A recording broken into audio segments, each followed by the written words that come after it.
The morning sun cast long shadows across Springfield Elementary's cracked asphalt playground when Milhouse first noticed it. Not the usual hairline fractures that decorated the ancient pavement like a spider's web, but something else entirely.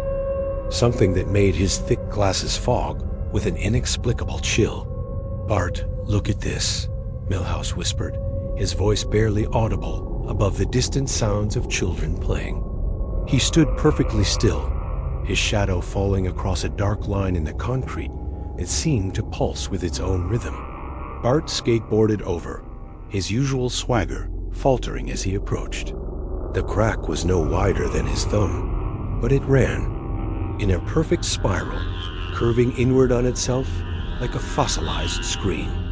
The edges were too clean, too precise, as if someone had drawn it with surgical instruments rather than let time and weather carve their usual chaotic patterns.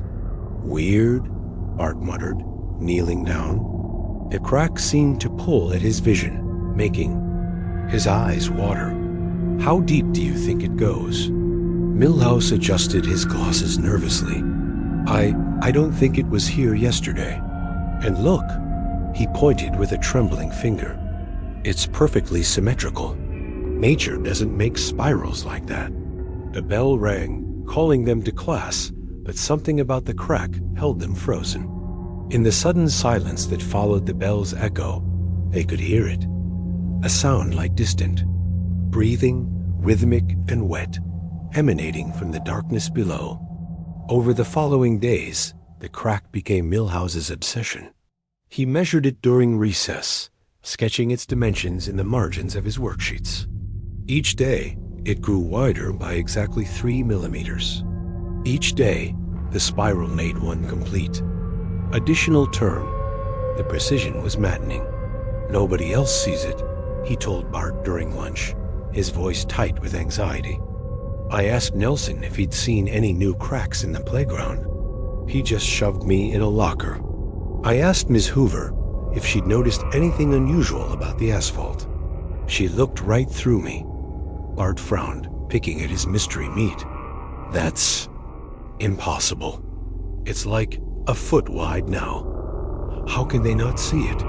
But when Bart tried to point it out to other students, their eyes would slide away, focusing on anything else. Their conversations would shift mid-sentence, as if their minds simply refused to process what lay before them. Even the teachers would walk around it without acknowledging its presence, their paths forming unconscious arcs that avoided the growing aperture. The whispers began on the 7th day.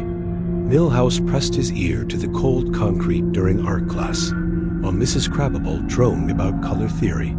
The sounds were clearer, now not just breathing, but voices. Children's voices, reciting lessons in perfect unison, their words distorted by distance and something else, something that made his teeth ache. The Revolutionary War began in 1775, the voices chanted. The primary colors are red, blue, and yellow. The mitochondria is the powerhouse of the cell. The same lessons over and over in voices that grew more familiar with each repetition. Milhouse recognized Martin Prince's nasal tenor, Sherry and Terry's identical pitch, even Jimbo's reluctant mumble. But when he looked around the classroom, all these students were present, working on their paintings with normal concentration. The crack had widened to 2 feet. By the second week, Milhouse had stopped eating. His mother attributed it to a growth spurt, but the truth was that food had lost all taste. Everything tasted like chalk and copper pennies. He spent his nights lying awake, listening to the house settle, wondering if the crack was growing in the darkness, spiraling deeper into whatever lay beneath Springfield Elementary. The disappearances started small. A few students would be marked. Absent on Monday, present on Tuesday, absent again on Wednesday. The pattern was so subtle that even the teachers didn't notice. But Milhouse noticed. He kept careful records, cross-referencing attendance sheets with the voices he heard whispering. From below, "Bart," he said one morning, grabbing his friend's arm with surprising strength. Look at the yearbook photos from last year. Count the students, then count the ones in our class today. Bart pulled away, disturbed by the hollow look in Milhouse's eyes. Dude, you're starting to freak me out. Maybe you should see the school nurse? But when Bart counted, his blood ran cold. 7 students missing. 7 voices added to the chorus below. The crack was now 3 feet wide and perfectly circular, its spiral arms reaching toward the playground equipment like grasping fingers. The asphalt around its edges had begun to change, taking on a texture that was neither concrete nor stone, but something organic, something that yielded slightly underfoot and felt uncomfortably warm. Milhouse began to notice other changes. His reflection in the bathroom mirrors looked wrong, not distorted, but somehow two-dimensional, as if he were becoming less real with each passing day. His shadow had started to lag behind his movements, creating a disorienting delay that made him stumble during walks. The breaking point came on a Tuesday during recess. Milhouse was alone by the crack, as he always was now, when he heard his own voice join the chorus below. The Revolutionary War began in 1775, his voice chanted, crystal clear despite the distance. The primary colors are red, blue, and yellow. The mitochondria is the powerhouse of the cell. He looked down at his hands. They were becoming translucent, like colored glass held up to light. Through his palm, he could see the crack pulsing with a rhythm that matched his heartbeat. Bart, he screamed, but his voice was already an echo, already joining the lesson below. Bart, help me! But Bart was in class, raising his hand to answer a question about the Revolutionary War, unaware that his best friend was dissolving into the space between spaces, becoming another voice in the endless recitation. The crack had become a perfect circle, 12 feet in diameter, its spiral arms forming a pattern that hurt to look at directly. The organic matter around its edges had spread, creating a surface that breathed with the rhythm of sleeping lungs. Students walked around it without seeing, their minds protecting them from knowledge that would shatter their reality. At night, if you listened carefully, you could hear the lessons continuing. Not just the missing students now, but teachers too. Principal Skinner's voice, crisp and authoritative, explaining the proper way to form a cue. Mrs. Krabappel's cigarette roughened. Tone discussing the symbolism in The Great Gatsby. Even groundskeeper Willie's accent, thick with rage, teaching proper grass-cutting techniques. The school below the school grew larger each day, its classrooms expanding to accommodate new students, new teachers, new lessons that would never end. The crack served as its window, its mouth, its hungry eye watching the world above with patient desire.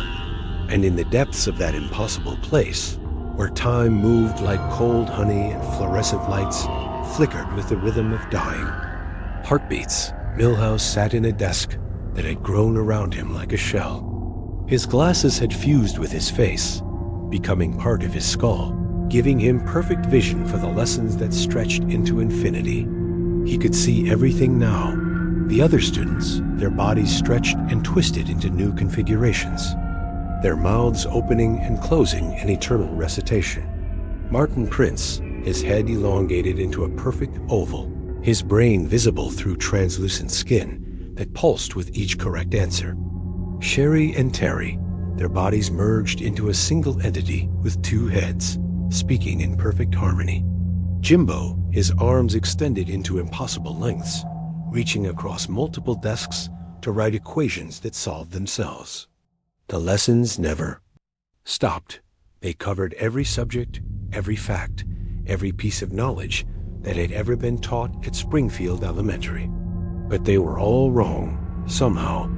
The Revolutionary War had ended in 1776, but here it continued forever with battles, fought in classrooms where students bled ink and died quietly at their desks. The primary colors were red, blue, and yellow, but here they bled into each other, creating hues that had no names and hurt to perceive. The mitochondria was the powerhouse of the cell, but here each cell contained entire universes, each universe containing schools where the same lessons echoed endlessly. Above, the real Springfield Elementary continued its routine. New students arrived to replace those who had vanished, their absence already forgotten by minds that refused to hold onto impossible truths. The crack grew wider, its spiral arms, reaching further, but it remained invisible to all except those who were destined to join the lesson below. And somewhere in that twisted spiral of impossible geometry, Milhouse's voice continued to recite, teaching facts that rewrote themselves with each repetition. In a classroom where graduation was a concept that had never existed, where the only escape was to learn everything there was to know, and where knowledge itself had become a trap that grew more perfect with each passing day. The crack pulsed with satisfaction, its hunger temporarily sated, waiting for the next curious student to peer too closely into its depths, to listen too carefully to its whispers, to notice the precision of its terrible, beautiful design.